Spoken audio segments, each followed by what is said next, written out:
एक बार मृत्यु के देवता ने अपने एक दूत को धरती पर भेजा, क्योंकि एक स्त्री मर गई थी और उसकी आत्मा को लाना था। देवदूत आया, लेकिन वहां की स्थिति को देखकर दुविधा में पड़ गया। उसने देखा कि 3 छोटी छोटी बच्चियां उस स्त्री की लाश के पास पड़ी हुई है।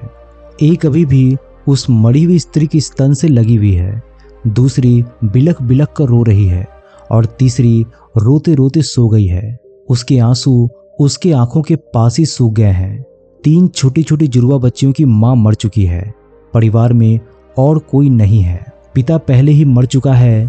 इनका क्या होगा? कौन इन्हें संभालेगा? ये सोचकर देवदूत को बहुत दुख हुआ। इसीलिए वो खाली हाथ ही वापस लौट आया और अपने प्रधान से जाकर बोला, मैं उस स्त्री की आत्मा को ना ला सका, मुझे क्षमा करें। लेकिन आपको इस स्थिति का ज्ञान नहीं है। मेरी जगह शायद आप होते तो आप भी यही करते। उस स्त्री की 3 छोटी छोटी जुड़वा बच्चियां हैं। एक अभी भी उसके स्तन से लगी हुई है, दूसरे रोते रोते सो गई है और तीसरी चीख चीख कर रो रही है। परिवार में उन्हें संभालने वाला और कोई नहीं है। ऐसी स्थिति को देखकर मेरा दिल उस स्त्री को ना ला सका। क्या ऐसा नहीं हो सकता कि उस औरत को कुछ समय और दे दिया जाए ताकि बच्चियां थोड़ी और बड़ी हो जाए? ये सब सुनकर मृत्यु का देवता जोर जोर से हंसा और बोला, तू ज्यादा समझदार हो गया है, उस परमात्मा से भी ज्यादा, जिसकी मर्जी से ये जीवन चलता है और जिसकी मर्जी से मृत्यु भी चलती है। तूने पाप तो बड़ा किया है और इसकी तुझे सजा मिलेगी, और सजा ये है कि तुझे पृथ्वी पर फेंक दिया जाएगा और तू तब तक वापस नहीं आ सकता जब तक तू अपनी इस मूर्खता पर 3 बार नहीं हंस लेगा। देवदूत राजी हो गया इस सजा को भोगने के लिए। उसे पूरा विश्वास था कि सही तो मैं ही हूं, फिर हंसने का तो कभी भी मौका नहीं आएगा। देवदूत को जमीन पर फेंक दिया गया। ठंड का मौसम था। वो एक सड़क के किनारे नग्न अवस्था में पड़ा हुआ था। उसी समय एक चमार उस स्थान से गुजरा। वो कुछ पैसे की व्यवस्था करके ठंड के मौसम में अपने बच्चों के लिए गर्म कपड़े और कंबल लेने बाजार जा रहा था। रास्ते में उसने एक नग्न व्यक्ति को ठंड में ठिठुरता देखा तो उसे व्यक्ति पर दया आ गई। उसने अपने बच्चों के लिए गर्म कपड़े और कंबल लेने के बजाय उस नग्न देवदूत के लिए कंबल और कपड़े खरीद लिए। उस नग्न व्यक्ति ने कहा, मेरा कोई घर परिवार नहीं है और ना ही रहने की कोई व्यवस्था है। इस भयानक ठंड में मैं क्या करूंगा? चमार ने कहा, तू चिंता मत कर, तू मेरे साथ मेरे घर पर रहना, लेकिन ध्यान रखना, मैं अपने बच्चों और पत्नी के कपड़े के लिए जो पैसे लाया था उससे ही तेरे कंबल और कपड़े खरीद लिए हैं।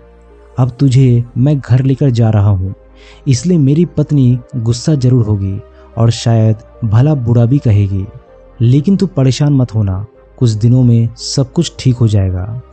उस देवदूत को लेकर चमार अपने घर पहुंचा।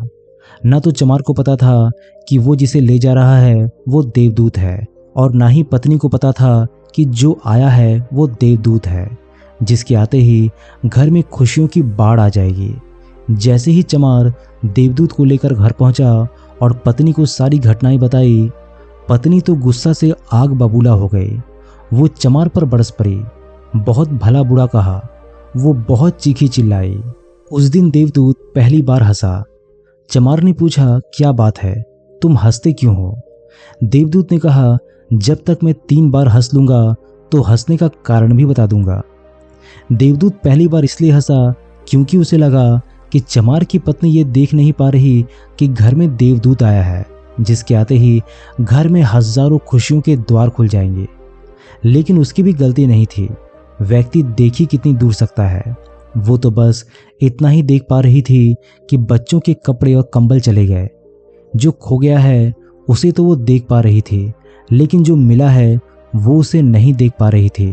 इसलिए देवदूत पहली बार हंसा। अब क्योंकि वो देवदूत था, इसीलिए सिर्फ 10 ही दिनों में उसने चमार का सारा काम सीख लिया। वो जूते बनाने लगा और सिर्फ कुछ ही महीनों में उसके जूते इतने बिके कि चमार अमीर हो गया। साल भर में तो देश में ये सारी बात फैल गई कि उस जैसे जूते कहीं और बन ही नहीं सकते। राजाओं और सम्राटों के जूते अब उसके यहाँ बनने शुरू हो गए। चमार के घर धन की बारिश होने लगी। सब बहुत खुश थे और सब कुछ बहुत अच्छा चल रहा था। एक दिन सम्राट का एक आदमी आया और बोला, ये चमड़ा बहुत कीमती है, आसानी से नहीं मिलता, कोई गलती नहीं होनी चाहिए। सम्राट के लिए जूते ही बनानी है और ठीक इसी तरह की बनानी है। ध्यान रखना, जूते ही बनानी है, चप्पल नहीं। उस राज्य में ऐसी प्रथा थी कि जब भी कोई व्यक्ति मर जाता था तो उसे चमड़े की चप्पल पहनाकर चिता पर लिटाया जाता था। चमार ने भी देवदूत से कहा कि चप्पल मत बना देना, जूते ही बनाना। सम्राट का स्पष्ट आदेश है और ध्यान रखना, चमड़ा सिर्फ इतना ही है, कोई गलती मत करना वरना बड़ी मुसीबत में फंस सकते हैं। इतना कहने के बाद देवदूत ने उस चमड़े से चप्पल ही बनाई। जब चमार ने देखा कि देवदूत ने जूते की जगह चप्पल बनाई है तो वो आग बबूला हो गया। वो गुस्से में इतना पागल हो गया कि डंडा लेकर देवदूत को मारने दौड़ा। उसने कहा, मैंने तुझे बार बार समझाया था कि जूते ही बनाने हैं, लेकिन तूने चप्पल बना दी। अब सम्राट हमें नहीं छोड़ेगा, तू तो मरेगा ही, साथ ही साथ मुझे और मेरे परिवार को भी फांसी लगवाएगा। इतना सुनते ही देवदूत खिलखिलाकर हंस पड़ा। उसी समय पीछे से दौड़ता हुआ हाँफता हुआ सम्राट का आदमी आया और बोला, जूते मत बनाना, चप्पल ही बनाना, क्योंकि सम्राट की मौत हो गई है। इतना सुनते ही चमार के हाथ से डंडा छूटकर नीचे गिर पड़ा।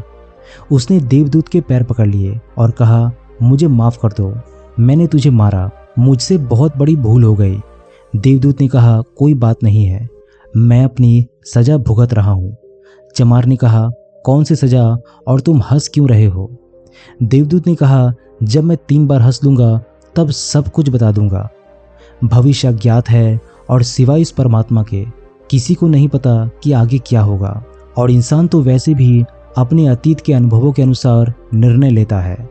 सम्राट जिंदा था तो जूते चाहिए थे और मर गया तो चप्पल। देवदूत दोबारा इसलिए हंसा था ये सोचकर कि भविष्य हमें ज्ञात नहीं है और हम आकांक्षाएं करते रहते हैं, अनुमान लगाते हैं जो पूरी तरह व्यर्थ है। हम इच्छा करते हैं कि ये घटेगा, लेकिन वो कभी नहीं घटता, क्योंकि कुछ और ही घटना तय होता है। हमारी नियति बिना हमसे पूछे चलती है, लेकिन हम बेवजह हो हल्ला मचाते हैं। चाहिए चप्पल, लेकिन जूते बनवाते हैं। मरने का समय नज़दीक आ रहा है, लेकिन हम जिंदगी का आयोजन करते हैं।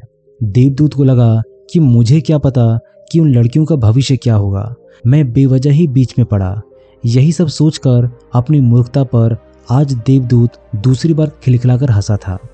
इस प्रकार कुछ वर्षों बाद एक तीसरी घटना घटी। देवदूत चमार की दुकान पर बैठा जूते बना रहा था। तभी वहां पर 3 जवान लड़कियां एक बूढ़ी औरत के साथ आई।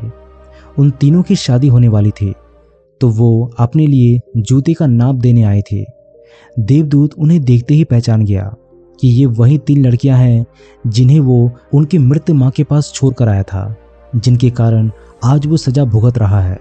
वो तीनों देखने में स्वस्थ और सुंदर थे और उन्हें देखकर लग रहा था कि जैसे वे किसी बड़े घराने में पली बड़ी हो। वो उनसे पूछा, तुम्हारे साथ ये बूढ़ी औरत कौन है? तब बूढ़ी औरत ने कहा कि ये मेरे पड़ोसन की लड़कियां हैं।